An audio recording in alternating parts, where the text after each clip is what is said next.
Assalamualaikum warahmatullahi wabarakatuh. Yang terhormat Ibu Lulu Priyanti, SPD MHUM, sebagai dosen mata kuliah Bahasa Indonesia. Perkenalkan, nama saya Arbiansyah Permana Aji, NPM 2121030323. Di sini saya akan mempresentasikan hasil penelitian jurnal yang saya pilih. Di sini saya mengambil tema yaitu pembuatan prototipe antarmuka pengguna dan pengalaman pengguna. Sistem informasi administrasi sekolah berbasis desktop menggunakan metode design thinking pada Kasibu Belitung. Selanjutnya, di sini ada daftar pembahasan yang akan dibahas ya. Yang pertama itu pendahuluan, yang kedua metode penelitian, yang tiga hasil penelitian, yang terakhir kesimpulan. Nah, di sini masuk daftar pembahasan pertama ya, pendahuluan ataupun dari latar belakang penelitian jurnal ini yaitu Peraturan Menteri Pendidikan dan Kebudayaan Nomor 18 Tahun 2018 menekankan pentingnya sarana dan prasarana pendidikan anak usia dini. Sarana meliputi peralatan dan bahan belajar, sedangkan prasarana mencakup dukungan tidak langsung untuk proses pendidikan. Administrasi pendidikan mencakup pencatatan buku, induk dan publikasi yang digunakan untuk pelaporan kepada Kemendikbud dan Excel untuk administrasi. Namun para pihak pendidikan ingin menerapkan IT untuk lebih fokus pada pengajaran implementasi IT, termasuk desain UI dan UX, diharapkan memperlancar administrasi dan memanfaatkan teknologi informasi dengan lebih baik. Langkah awal adalah memastikan kebutuhan pengguna terhadap aplikasi tersebut. Selanjutnya masuk pembahasan yang kedua yaitu metode penelitian dalam jurnal ini yaitu penelitian dilakukan untuk menghasilkan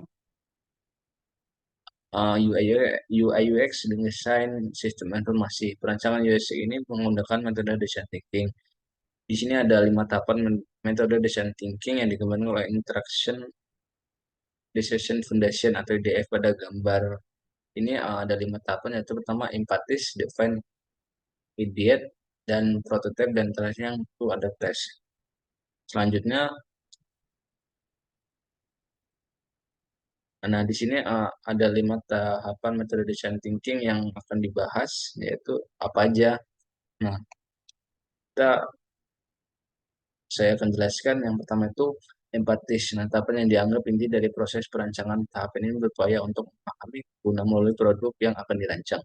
Kegiatan yang dilakukan berupa observasi dan wawancara kepada user hingga kemudian hasil kegiatan tersebut digabung untuk diberikan suatu skenario. Skenario termasuk di dalamnya dengan mencantumkan planning goal, analisa, serta planning user dalam bentuk sebuah empathy mapping. Nah, yang kedua itu define, yaitu tahapan perumusan masalah yang menjadi bentuk cross resolusi dan upaya penciptaan solusi yang diperoleh melalui empati. Mengetahui problem statement, memastikan tujuan daripada desain produk untuk mengartikulasikan desain jelas yang dikerjakan 4P. Untuk mengetahui problem statement, nah di sini yang pertama itu who, ini siapa detail user persona, kedua what, apa tujuan user persona, dan yang tiga where, tempat di mana user melakukan untuk tujuan, yang terakhir why, mengapa mereka ingin melakukan sesuatu. Selanjutnya yang ketiga tuh idiot.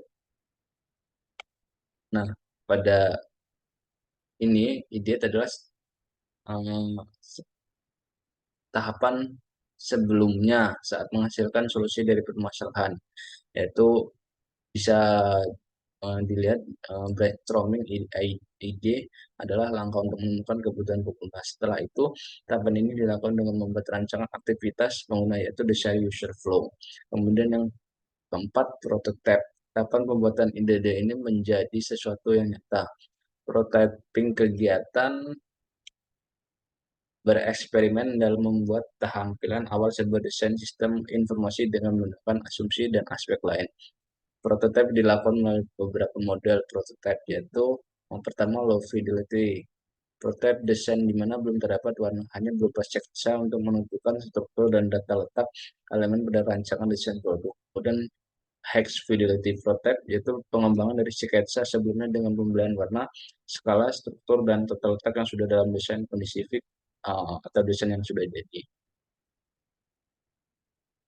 Selanjutnya yang terakhir tes.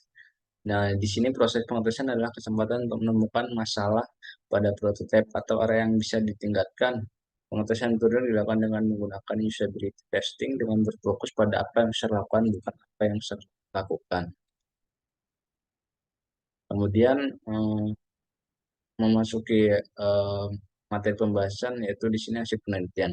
Nah, hasil penelitian ini didapatkan dari proses 5 tahapan metode design thinking, yaitu ada yang pertama empatis, yang kedua define, yang ketiga ideate, yang keempat prototype, yang terakhir itu test. Nah, di sini pembahasan dari hasil penelitiannya itu pertama empatis, yaitu di sini dalam tahapan pertama empatis dilakukan kegiatan wawancara dan observasi. Observasi dilakukan melalui pengamatan secara langsung pada tempat penelitian dan pengamatan pola tingkah laku pengguna beserta keluhannya. Selanjutnya dilakukan wawancara secara langsung kepada beberapa narasumber terkait untuk memperoleh data-data yang sesuai dengan target penelitian. Setelah melakukan beberapa kegiatan tersebut, kemudian diperoleh beberapa data dan masih menjadi acuan dalam penelitian, termasuk di dalamnya untuk mengetahui tujuan perencanaan penelitian dan beberapa rencana penggunaan terkait sistem yang diinginkan. Kemudian yang kedua, dari proses hasil penelitian ini yang itu define. Nah, di sini adalah tahapan kedua proses untuk mendapatkan pokok permasalahan yang terdapat pada penelitian. Untuk mengetahui permasalahan tersebut digunakanlah user persona untuk lebih memahami pengguna dan memproblem statement sebagai langkah proses pemetaan masalah dan fakta-fakta terkait penelitian sehingga memunculkan permasalahan yang paling potensial. Kemudian tahapan proses yang ketiga yaitu dilakukan penggambaran, yaitu ide. Di sini dilakukan penggambaran berbagai ide yang memungkinkan untuk dilakukan ataupun dimasukkan ke dalam sistem yang diusulkan. Itu tersebut digambarkan dengan melakukan brainstorming, yaitu dengan menuliskan beberapa hal yang dibutuhkan. Sistem berdasarkan kebutuhan pengguna. Setelah menuliskan beberapa ide, yang akan dibuat dalam sistem tersebut, maka selanjutnya dibuatkan alur proses yang akan dilakukan pengguna dalam sistem yang diusulkan. Kemudian yang keempat dari hasil penelitian ini adalah proses prototype, yaitu merupakan tahapan keempat mengimplementasikan ide ke dalam sebuah desain atau desain sistem yang dilakukan berdasarkan beberapa tahapan, yaitu wireframe dan desain prototype yang siap diuji. Kemudian di sini memasuki tahap wireframe-nya, yaitu sebelum memasuki tahap pembuatan desain prototype, sistem digunakan wireframe sebagai desain awal yang atur terletak elemen-elemen ataupun elemen-elemen apa saja yang akan dimasukkan dalam sistem seperti halnya teks, simbol, gambar, dan lainnya. Kemudian di sini ada tahapan desain prototype system. Nah, di sini ada gambar tampilan yang pertama yaitu yang memungkinkan pengguna untuk masuk ke dalam sistem. Terdapat dua aksi yang bisa dilakukan yaitu login atau klik sign up apabila pengguna memiliki akun terdaftar sebelum. Kemudian di sini ada desain tampilan yang kedua yaitu pada halaman login pengguna di mana pengguna dipersilakan untuk memasukkan email dan password yang telah terdaftar sebelum. Apabila terdapat kendala pada proses login seperti lupa password, maka terdapat pilihan untuk mengeklik forget password. Kemudian tahapan desain prototype yang ketiga itu atau tampilan yang ketiga yaitu elemen sign up, yaitu untuk membuat akun yang akan digunakan untuk masuk ke dalam sistem. Dalam pembuatan akun pengguna dipersilakan untuk masukkan nama, email, dan password sebagai syarat dalam pembuatan akun. Kemudian desain tampilan yang keempat yaitu halaman di atas merupakan bentuk desain daripada halaman beranda dan sekolah beranda menampilkan gambar-gambar kegiatan anak dan informasi terkait tabungan dan iuran yang terjadi. Halaman detail sekolah menampilkan informasi mengenai lembaga PAUD dan tombol untuk membuat informasi tersebut. Kemudian desain tampilan yang kelima yaitu untuk input data pendidikan. Silakan masukkan data-data pendidik pada kolom yang telah disediakan apabila data telah diisi secara keseluruhan.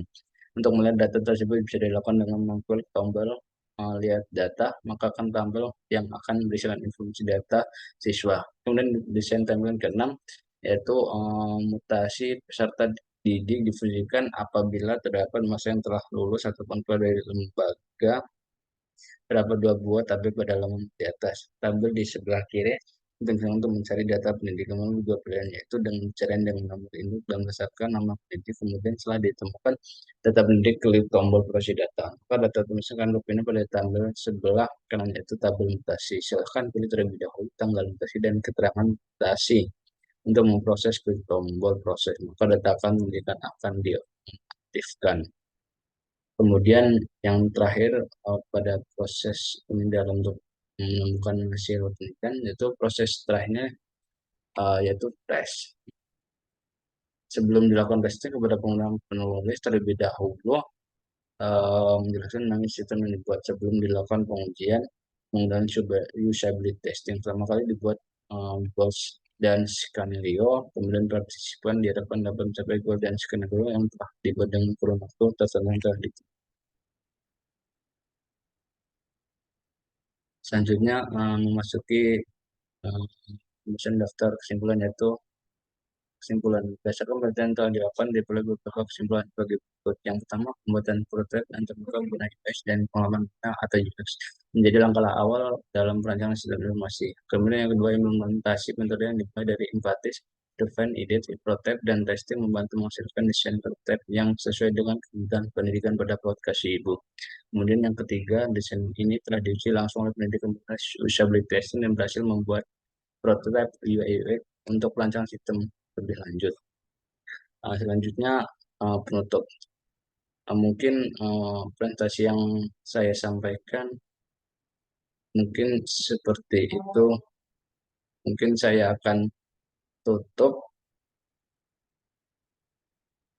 Terima kasih uh, untuk Ibu Lulu. Maka saya akhiri. Assalamualaikum warahmatullahi wabarakatuh.